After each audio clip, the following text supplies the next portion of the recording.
2012년 전 세계 스타크래프트 2를 평정한 최정상 선수 10인이 펼쳤던 별들의 전쟁. 2012 GSL Blizzard Cup, 2012 GSL 시즌2 우승, 2012 GSL 포인트 랭킹 1위에 빛나는 테란의 왕 LGIM MVP 정종현, 2012 NASL 시즌4 우승, 2012 드림핵 윈터 우승, 전 세계를 주름잡는 스페셜 프로토스 리퀴드 히어로 송현덕, 생애 첫 코드 S에서 4강 직행 후 온게임 내 스타2 리그 초대 챔피언까지 협회 최고의 프로토스 SK텔레콤 T1 레인 정윤종, 2012년 여름을 뜨겁게 달궜던 무쇼제이의 남자 GSL 프로토스의 2대 우승자 LGIM 시드 안성원, 2012 GSL 시즌1 우승, 영원한 적의 소자 MVP 동래구 박수호, 오랜 해외대회 경험을 바탕으로 드디어 세계 정상을 향해 돌진한다. IPL5 준우승에 빛나는 최고의 다크호스 아주부 바이올렛 김동환, MLG 2회 우승과 1회 준우승, 역대 최강의 IPL5 우승까지 멈출 줄 모르는 에너지업 저그 에펙소 리너 이동영, 2012 GSL 시즌5 화려한 라스베가스 결승전의 히어로 저그의 신성 MVP 스나이퍼 권태훈, GSL 최연소 우승 GSL 최초의 로열 로더, 2012 MLG4 우승까지 스타크래프트 2의 새로운 혁명 스타테일 라이프 이승현, 2012 BWC 우승, 2012 WCG 우승, 2012년 하반기 최고 스타로 떠오른 프로토스의 별 스타테일 파팅 원이사, 2012년 최고의 선수로 기록된 스타크래프트 2의 최강자는 과연 누가 될 것인가? 2012 GSL Blizzard Cup 파이널 지금 시작됩니다. 아무거나 하면 돼요? 저처럼 이거 깔고 싶은 거 알아줘. 아무거나 해도 이긴단 말이야. 살살해줘. 자, 보여봐. 자, 어차피 우승 준우승 하는 거 만족하는 건 내가 하는 거고 형수는 무조건 우승하려고 해야 돼. 알지? 같은 팀이라고 양보하는 게 없어. 뭐 타이틀을 가져가는 건 형수 하나밖에 없는데. 알지? 네. 최선을 다하자. 오케이? 네. 자, 내가 스타트를 한번 화이팅 하자. 자, 스타트! 화이팅!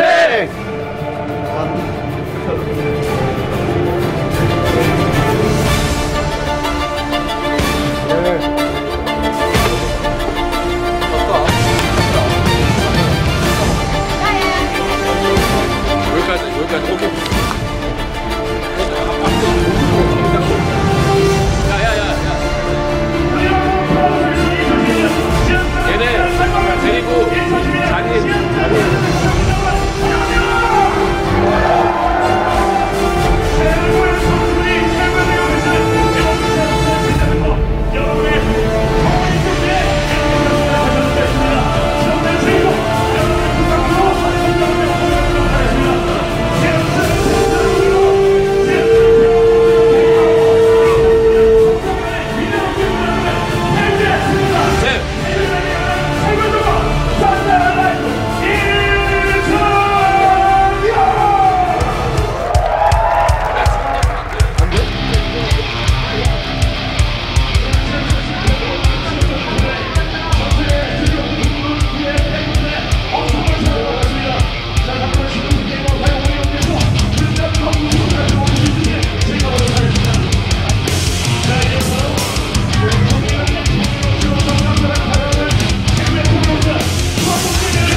PartinG 4-0 or 4-1 even. Showed a lot of confidence.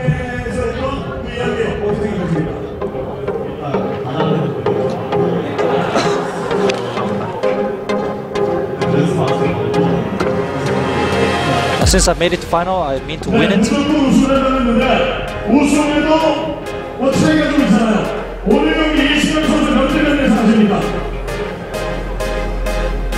What's your expected score?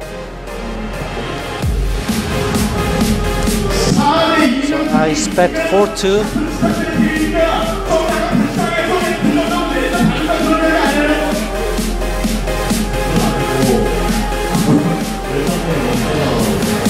And does that mean you're going to give 2 games just because he's your teammate? Life says that's not it.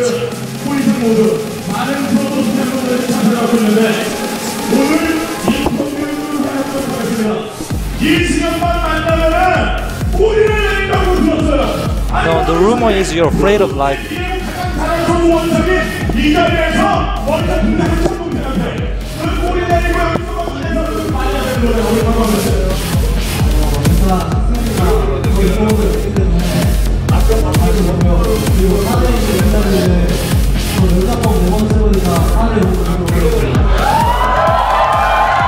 Since Life mentioned he's going to beat me 4-2, I would be using a lot of immortals, and I missed the score. Oh, okay, he said he's going to beat Life 4-0. Now, what do you have to say to that?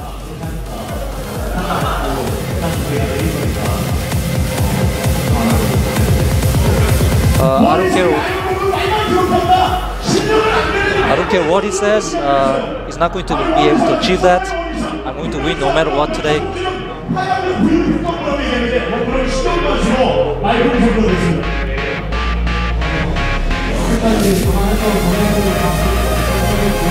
신경 안 쓰고요. 어차피 승현이도 그 저그 가운데 한 명이기 때문에 신경 안 써요. 어차피 결론은 제가 우승이기 때문에 상관없어요. I've defeated many Zergs. Life is just but one Zerg among them.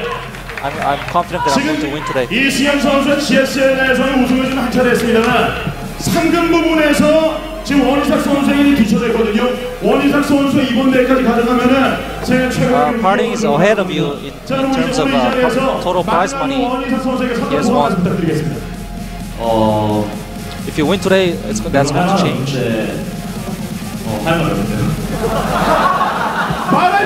Life says he has nothing to say to that.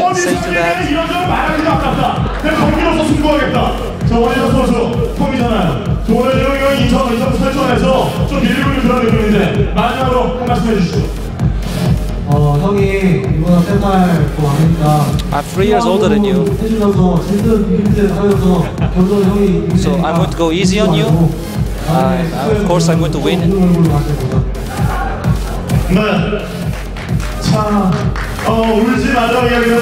I hope you don't cry after that.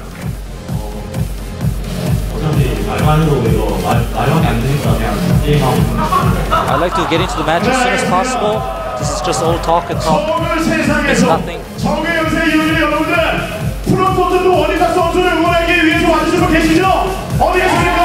how many of you here are cheering PartinG?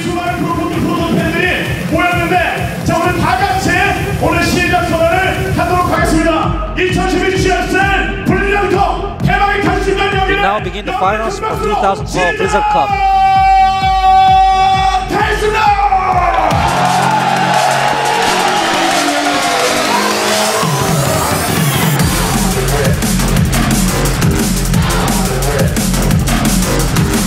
Alright guys, I am Wolf. With me is Calder. It's time for the grand finals of the GSL Blizzard Cup. I could not be more excited.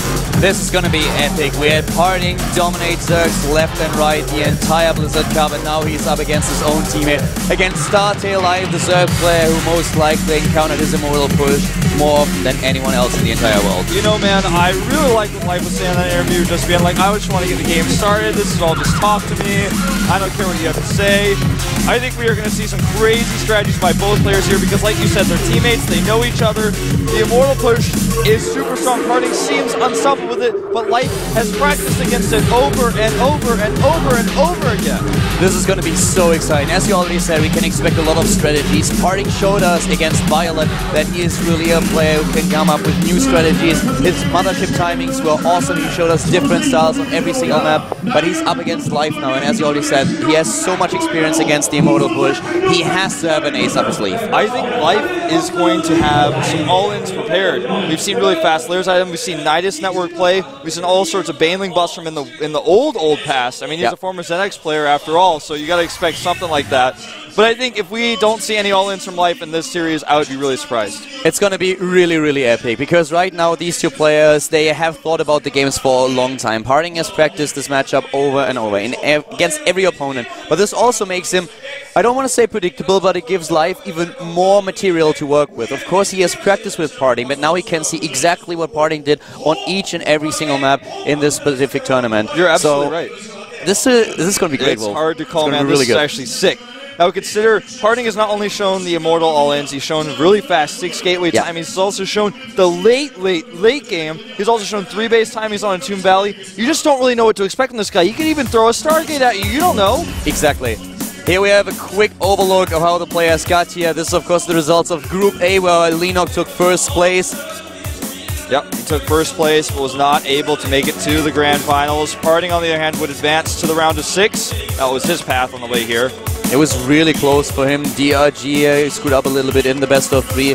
He could have been one of those players advancing right to the semi-final, but it just didn't happen. And here is, of course, Group B. You can see that Sniper was able to take first, and like Lenok, his opponent on the other side, was not able to make it to the finals. On the other hand, Life who took second place in the group, took the round of 6, was able to win over DRG and take the first place spot.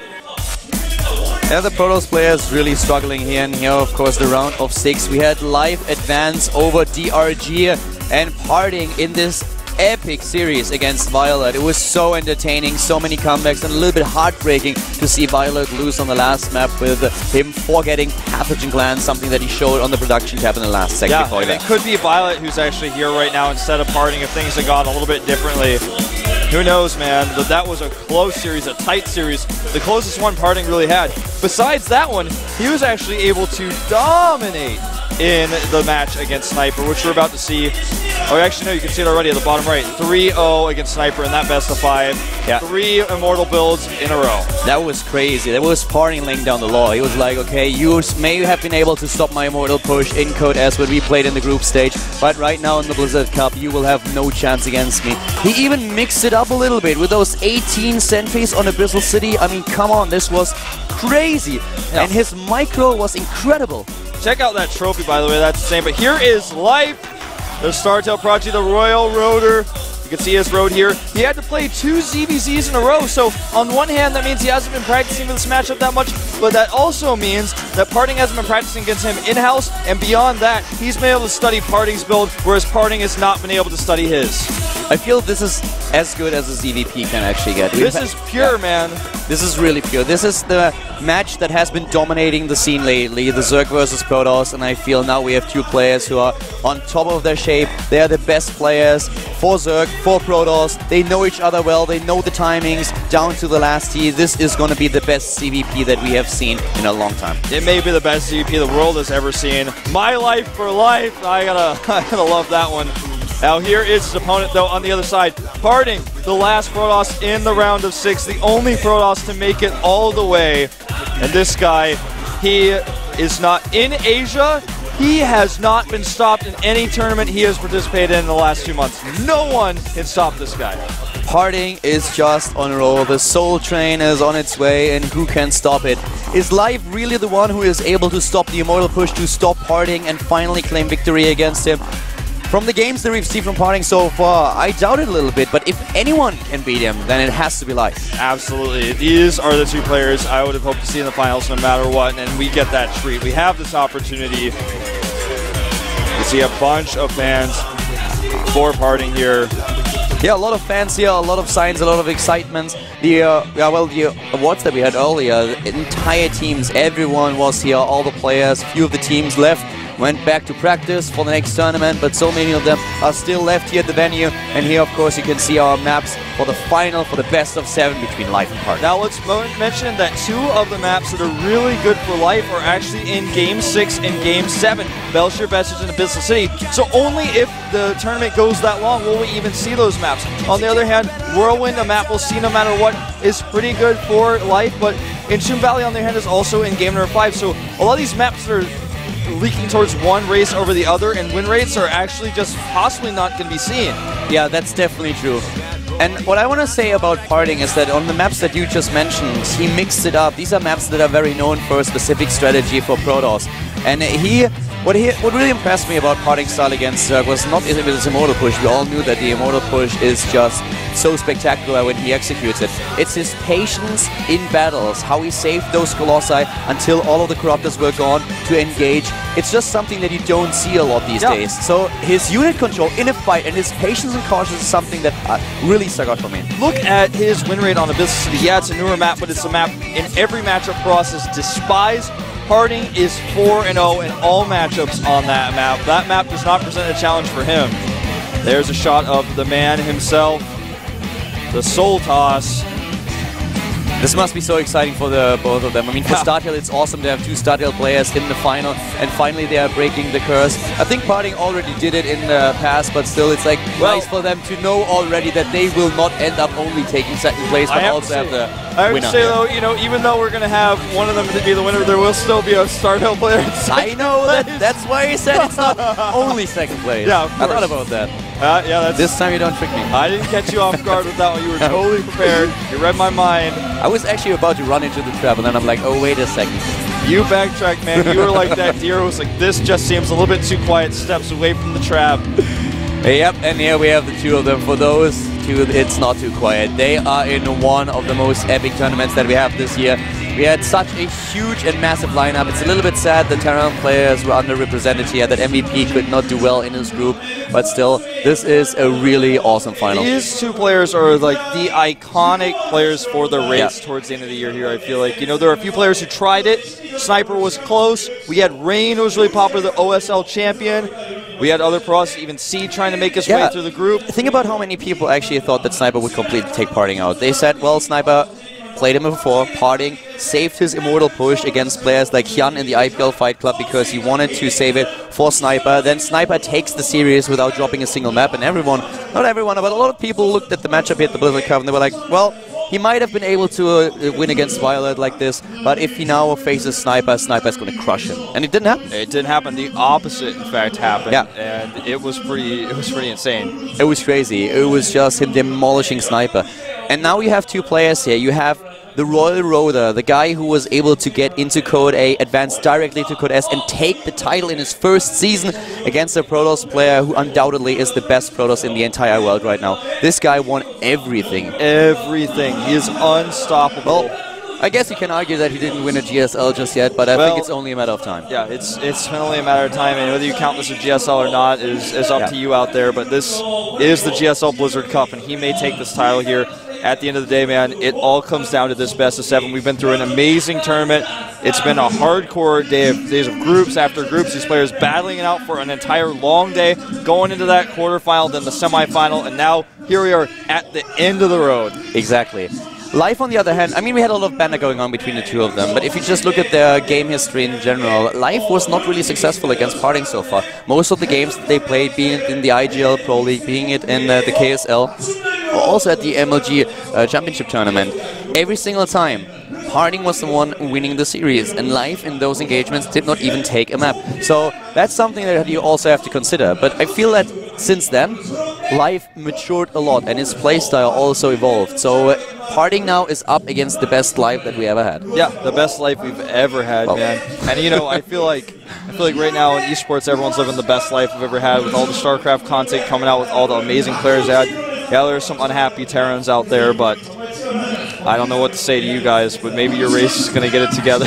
I think Heart of the Swarm is going to be the answer for that. We so. saw those show matches earlier, and it was really interesting to see those players toy around with the new units. Blizzard is putting a lot of effort into Heart of the Swarm to balance the game out and to just also get all the feedback from the players to make it better. So I'm not quite sure if we can fix all these things before Heart of the Swarm comes out, but I feel that the add-on is going to solve a lot. Yeah, I think so too. And it's not even over yet. We've got a few more months in even 2013 before Heart of the Storm will officially be released. So Terran players have some time to adopt their Wings of Liberty strategies for next season going into things. We'll see some Terrans in the up and down matches as well as in Code, who might be able to come in and turn things around with some new innovative styles. We saw Bogus Innovation innovate quite a bit. But the focus is not on Terran players here today. It's on this Protoss Berserk. We have seen so many, because the way the group worked out, we saw so many Protoss Berserks. I feel like right now the metagame and how these matches play out from beginning to end is so figured out and so crisp. You know, the matchup, a lot of people are not too happy with the ZvP these days because they say the matchup is a little bit silly, and it's kind of understandable if you think about how it works. At the beginning, you have these strong 2-base timings for Protoss, where a lot of Zergs are concerned, how do I stop this? The Immortal Push, of course, being the best example here.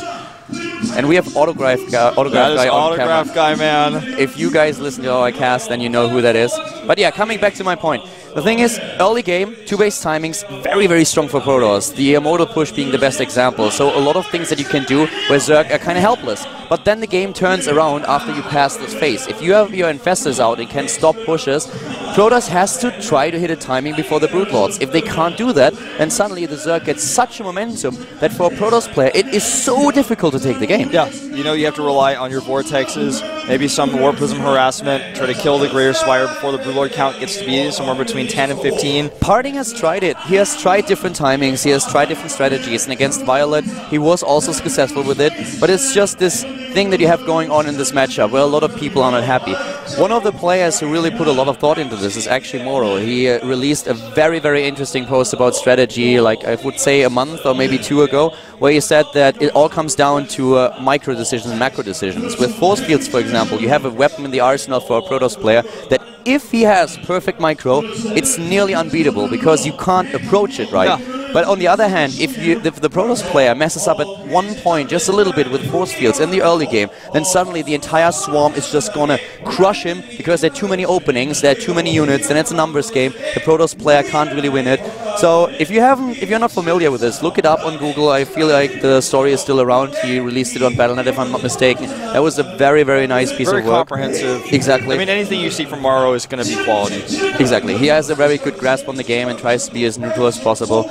So right now I would say if you just talk about the win ratio in PvZ, it's very, very equal. Both races are dominating kind of in the tournament scene these days. Terran is struggling, but the way of how you approach this goal is very, very different. The late game against Zerg so difficult for Protoss, but the early game with the timings, that's where Zerg really struggles. And the Immortal Push of PartinG, that's what we are all waiting for today. We want to see, is Life going to be able to stop this? Is he going to use it too? You know, he struggled against Violet a little bit, but he also didn't use his trademark push. Yeah. And then when he went against Sniper, he was like, all right, this is it. I want to go to the finals, and he just erased him off the map just easily. I was actually really surprised that PartinG in the end didn't use the Immortal Push because it's his strongest weapon. I think at the beginning I could have seen him just being like, okay, I used these strategies in training, I trained them a lot, now I want to use them in a tournament because this is the best area where I can get like experience how it works in a tournament itself. But then it got so close and that he decided up to the end to not go for the Immortal Push. That really blew my mind. I was like, wow, this is really something. And then against Sniper, he's like,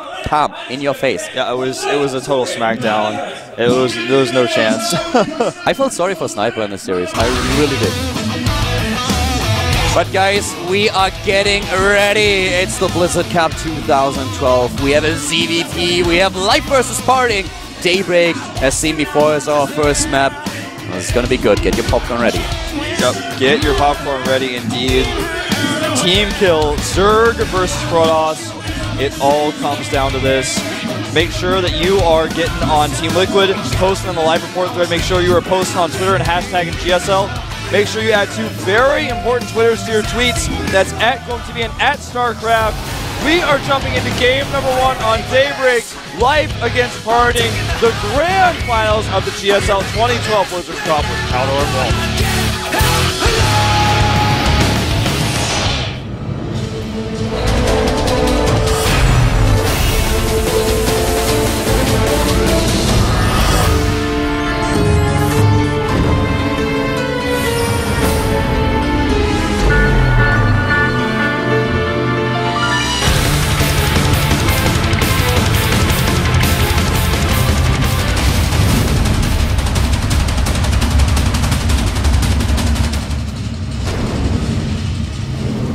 Blizzard Cup 2012, and to the bottom left of Daybreak we have our Zerg player in a red, starting for Team Startail, the best Zerg in the world right now. It is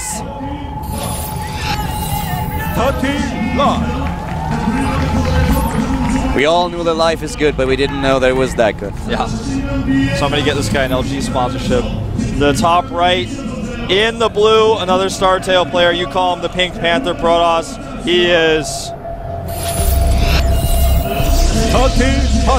Everyone says this guy's got unlimited soul. Without a doubt, he's the best Protoss in the entire world right now. This he may be the best player in the world, man. He's trying to prove it here. This is a match between two titans, and it's going to be epic. What are they going to do? Are we going to see a standards game between the two of them? Is PartinG going for the Immortal push? Everyone is waiting for it. Everyone wants to know, will Life stop it? Does Life have the answer? That's what we're going to see. You know, Life is showing his trademark 11 cancel, but he's going for the 11 pull here. Exactly. The trademark cancel and then the 11 pull, and PartinG, of course, is going to scout it, and this will also change his... Yeah, this will change his timings, and you know what's really interesting here? PartinG is scouting on this map. Yeah. This is something, it might sound a little bit silly, but this is something that he did not do on Daybreak at all. Yeah. And Lenok was a player who tried to capitalize on it. He went for double hatch before pool without even scouting it, because he knew exactly PartinG doesn't send out his first probe. He sends one out a little bit later, but only to the Zalnaga watchtower. Yeah, this is a different scheme.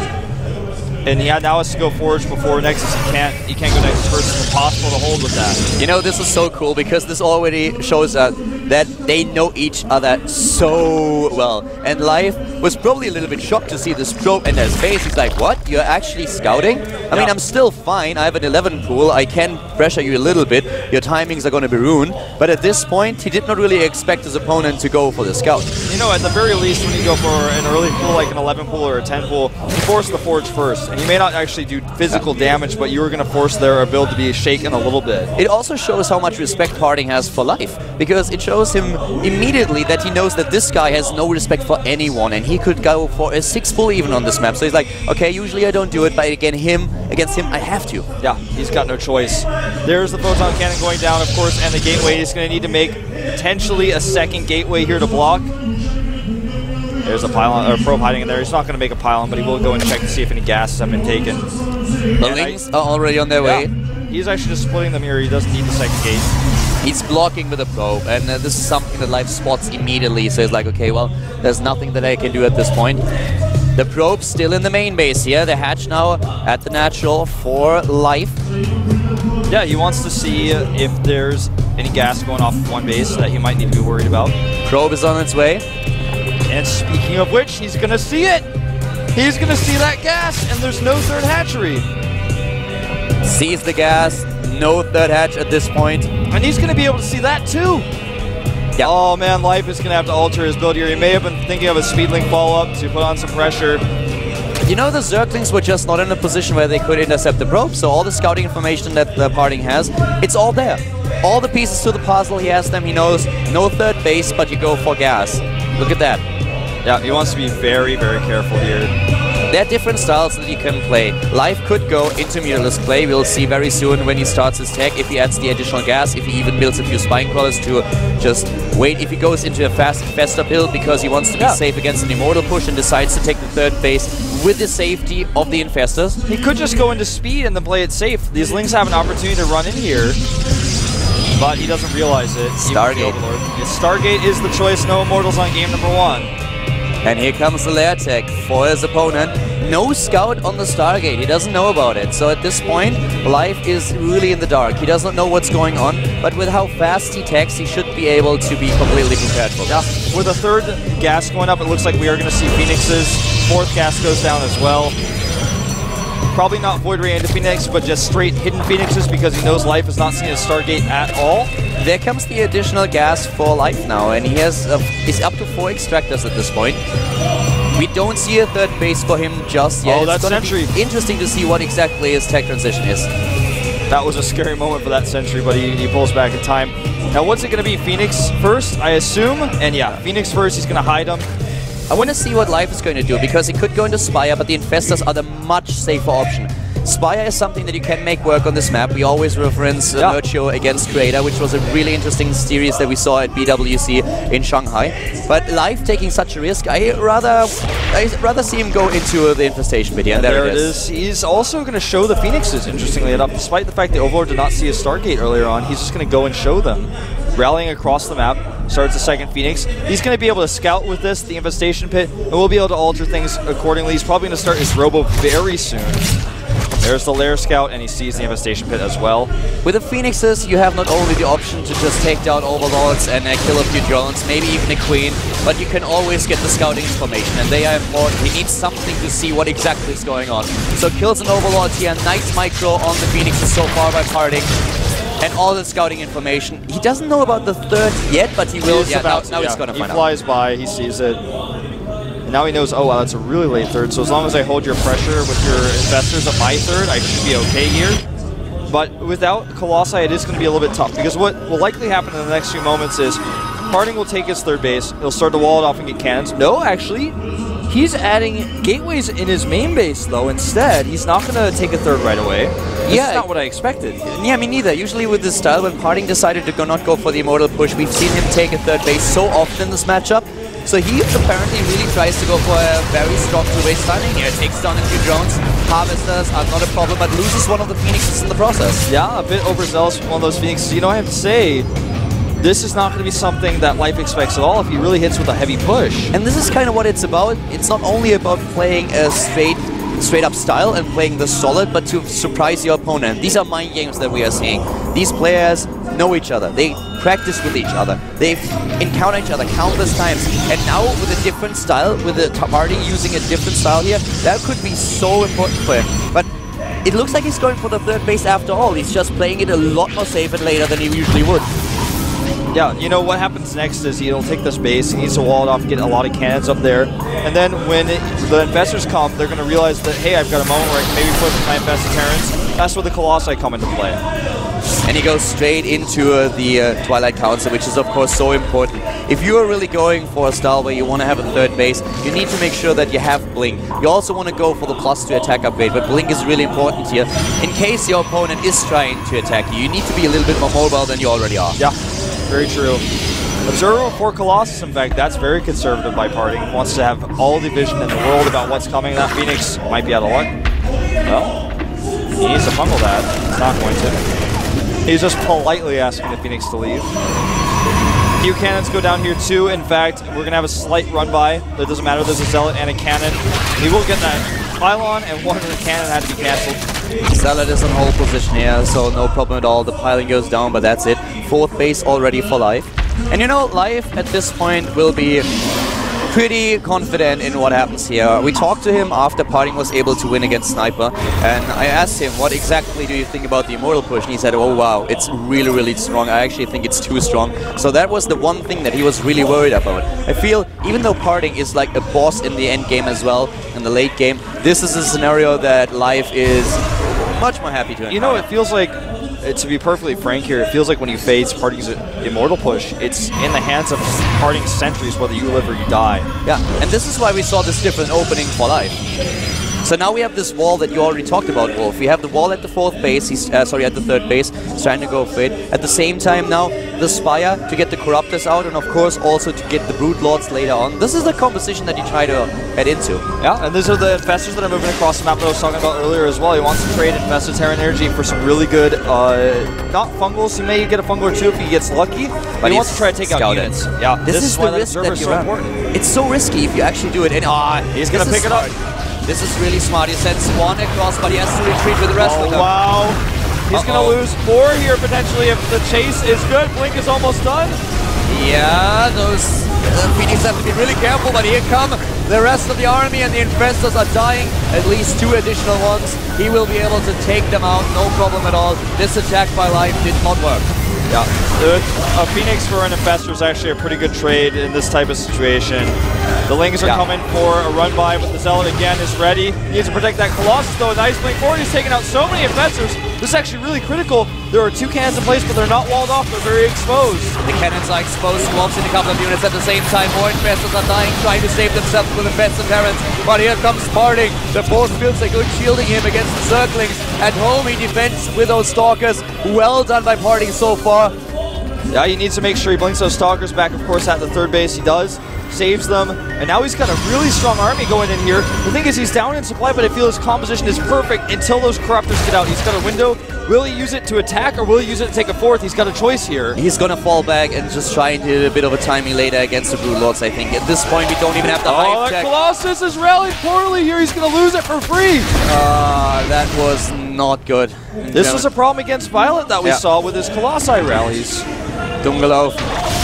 Well, right now, we have the rest of the army going straight for the fourth base. PartinG trying to apply pressure, but the Zerglings are running in. This is not good for PartinG. He's got enemies on both sides. The Lings from the back, slowing him down, so the Roaches can do some damage here, but it's not quite enough. He needs to fall back. He doesn't have a lot of sentries. Wolf, he can't use too many force fields. He needs to fall back, and that's what he does. Only 2 sentries in the composition. Tries to fall back here, but he still has such a huge army supply. He has a damage potential. He needs another round of Warpins. Imagine if that pile had knocked on down the Lings. Imagine if he had one more Colossus here. This would have been a much scarier army. There come the additional sentries that he needs. Warping them in right now. The Corruptors are all that life really has to hold here. He can force field the rep. He's actually killing the rocks, but if he wants to go for the force, he had a fourth base, he had a chance to just force field the rep and go in. You know, he could even go into the natural and then force some units out, but he decides to blink in. This is actually a really good angle for life, but does he have enough units? That's the question. PartinG is fungal, but he's fighting like a lion here against those Corruptors. It's not easy. Being fungal, he can't use his Smite to save the Colossi, but a lot of Life's units are already dead, and Life is dropping in supply. PartinG taking his supply lead. He's got that forward pylon as well. He's got a great position here. He needs more Stalkers. He warps him, and he needs to protect that pylon. He blinks back. Looks like the pylon is barely going to survive. 6 Infestors, that's all that Life has right now, and here comes PartinG. He has so many Stalkers against this few Spike Crawlers. It's not a problem for him at all. GG! PartinG takes the lead, takes game 1, taking some momentum there after that initial pickup of the Infestors, and he pulled it all the way through. Not a single immortal here for him, but this was really, really well done by PartinG. He sees the Infestors across the map with his good observer positioning, and this is what he's known for. This is when he first emerged in Code A, when he started to go into Code S. His positioning with the observers against Terran especially, that's what he was known for. And he saw Lives move out with the Burrowed Infestors. He took so many of them out, and then he just took the momentum and went for it. Yeah, that was great play by PartinG. Imagine if he had that forward pylon earlier and that Colossus in that army when he first attacked. That would have been really nasty. Life doing the best he could, but that Infestor attack, I feel like it was a little bit delayed. He got himself trapped out on the map. He took a risk, like you said. He was never able to get really into the Hive Tech, to start his Great Aspire and to go into the Broodlords. This is the scenario that you won't end up with if you are a Zerg player and up against the Protoss. He had to alter his build at the beginning and started to go for a build that favored a bit of a faster tech, which helps him against an Immortal push, leaves him with a bit of a weaker economy. Not the star that you usually would see on Daybreak, where a Zerg player tries to take the third base at 410, 420. But yeah, very well played by both of them. But in the end, PartinG takes it. Life maybe overextending himself a little bit with the Infestors. You know, I feel like the less Immortals we see early on, the scarier Life is going to feel, especially if he starts to lose maps to non-Immortal play, because the Immortal play is always a card he's got up his sleeve that he can just pull out at any moment and say, you forgot about this one, didn't you? I haven't even shown this to you yet. And he just wants to save it, give Life the sense of, okay, maybe he's just going to skip those. Maybe he's going to go only Stargate play. Maybe he's going to take third bases. But then he could go in with the Immortals on 2 base, do some attacks later on. That's something Life has to constantly worry about, constantly think about. And for Life, this is of course now really a bit of a weird situation. As you already pointed out, we have the really strong Zerg maps later on in the tournament, and now he loses the first one. Daybreak, a map where I think it's pretty even, but Zerg players are usually kind of happy to play on this map. But guys, we jump into a break, we'll be back in a few, and then we see the second game, PartinG Life.